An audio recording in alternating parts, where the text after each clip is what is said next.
to my vlog. Ngayon lang isiningit ko lang talaga yung pag-vlog guys ngayon sa long video. Kasi lately ay naging busy ako guys. Marami akong mga pinuntahan, tapos pagod.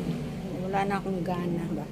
Pero siguro i-share ko lang sa inyo itong screen door guys. Kanina may napansin ako, nandito ako sa loob. Kwento ko sa inyo guys. Itong screen door guys, kwento ko lang sa inyo. Ngayon kanina ko lang napag-alaman. May daga kaninang nakita ko diyan sa sulok. Parang gusto niyang lumabas diyan. Tapos itong lock ng screen door namin guys, ito wala to kanina, bago lang to guys eh. Ang nakalagay dito is ito. Ayan. Ito, kwento ko lang sa inyo ha. Ganyan yan guys. Yan.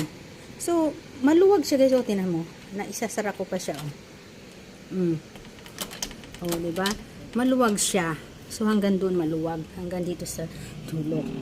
Tapos, nakita ko dito yung daga. Nakaupo ako dun sa upuan na yun guys. Tapos, napansin ko yung daging dito. Dito siya, parang pag-ganong-ganon siya. Tapos, nung lapitan ko na siya, kasi gusto kong hulihin, wala, naitulak niya ito guys. Yan o, nakalabas siya. Itinulak niya talaga yan. Ewan ko paano siya nagkasya dyan. Hindi ba siya naipit? Nawala eh. Wala naman butas to guys, oh. Dito talaga siya duman guys. Kaya ang nangyari, tinan mo may siwang, di ba? Posible pa lang may nakakapasok. Or, siguro yan na yung huling daga dito sa loob ng bahay namin na lumabas. Mabuti, lumabas siya. Kasi wala na ako napansing daga dito sa loob. Akala ko wala na. Kasi puro butikiin man nakikita kong gumagapang sa sahig. Butiki, ang lalaki ng butiki. Ito, nakita ko, yan, diyan siya. Aba, mabuti. Kung nakalabas na siya ngayon, baka naman bumalik naman dito. Diyan na masusuot. So, kailangan masikipan ko to. Kailangan nakaganyan siya. Diba guys? Kailangan nakaganyan. So, ang nangyari guys, naghanap ako ng pako na medyo mataba dito. Para pag nila ko ito, talagang gaganyan siya. Pikit. Talaga pikit dyan. So, nakita ko, ito yung sa sa barina to guys eh. So, ito yung nakita ko medyo mataba. So, ito, sinuksok ko siya dito.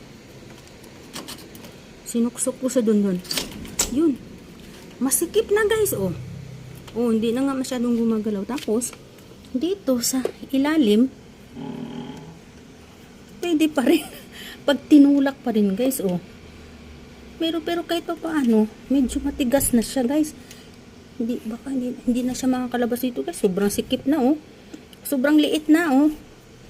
Hindi katulad kanina na talagang na itutulak niya mabuti. Hindi na siya kasya dito, maliit na, oh. Oh, matigas na guys itulak. Kasi sumikip na ito. Di ganyan na lang to. Ganyan, oh. Sumikip na siya, oh. So, bala ko lagyan dito ng lagyan ko dito pampasikip dito. Didikitan ko siya ng parang guma dito.